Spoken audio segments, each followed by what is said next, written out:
et cet album, chanter le blues, qui est un peu l'occasion aussi de régler un malentendu finalement, parce que il y a un peu méprise sur la personne, Michel. Pendant 40 ans, on a cru que votre style de prédilection, c'était le jazz, à cause évidemment de cette chanson. J'avance doucement et je rase les murs de la boîte de jazz. La boîte de jazz qui a un peu tout écrasé sur son passage, parce qu'en réalité, depuis toujours, c'est le blues et le rock, hein. C'est ça votre école. Bien sûr, mais bon, il y a eu un malentendu.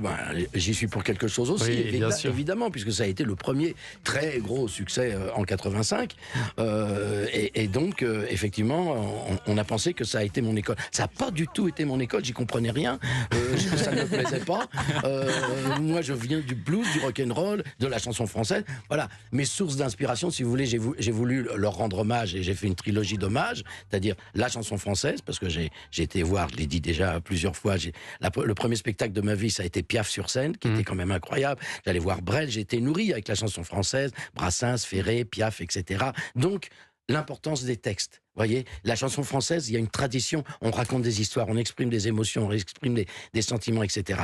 Ça m'a nourri. Puis avant ça, bien sûr, moi je suis d'origine hongroise, donc j'ai écouté beaucoup ce qu'on écoutait en famille, la musique tzigane hongroise, ça m'a nourri. J'ai rendu aussi hommage à la musique tzigane. J'ai fait donc un album qui s'appelait Chansons françaises et un spectacle.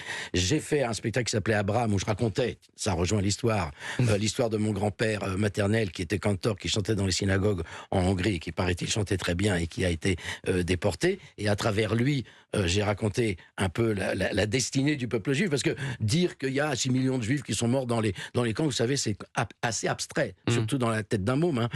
Mais quand vous racontez l'histoire d'un homme, là vous comprenez que c'est pas 6 millions, c'est un homme, une femme, un enfant, plus un autre, plus un autre, plus un autre, avec un destin à chaque fois. Donc j'ai fait Abraham avec la musique tzigane, puisque je chantais dans cette pièce-là. Et puis, effectivement, je viens de faire ce dont vous parlez, c'est-à-dire l'hommage à la musique qui m'a donné envie d'en faire, en fait, qui est le blues et qui est le rock'n'roll. Mais je renie pas, bien sûr, la boîte de jazz, qui a été très importante. C'est vrai que le blues, en plus, vous l'aviez chanté plusieurs fois. Oui. Il y a eu notamment du blues. On se souvient de ça. Et encore plus, évidemment, joueur de blues. Ouais, j'ai beaucoup employé le mot. mais c'est vrai que la boîte de jazz a tout balayé sur son passage. Et j'ai déjà raconté que la boîte de jazz, ça m'est arrivé. C'est une anecdote, que c'était un échec que j'ai transformé en succès. Je raconte souvent ça. C'est qu'un jour, j'ai entendu parler d'une audition dans une boîte de jazz. Ouais. Et je me dis, tiens, mais moi je savais faire What I Said dès demain. C'est tout, vous voyez, ding, ding, ding, ding, l'intro, j'étais pas bon pianiste. Et je me dis, j'y vais. Et je me suis fait jeter. Et donc, j'ai imaginé pour cette chanson que non, je me fais pas jeter. Et au contraire, les gens m'admirent et disent, mais non, il est vachement balèze, ce mec-là. Tu connais tout le monde. Et alors, vous êtes actuellement en tournée dans toute la France. Oui. Vous allez tout de même la chanter, la boîte de jazz. C'est incontournable, évidemment. Oui. Et il y a une autre chanson incontournable dans tous vos concerts. Moi, j'ai eu la chance de vous voir l'interpréter sur scène récemment pour le concert des 30 ans de Taratata. Et c'était fabuleux. C'est évidemment Super Nana. Super Nana.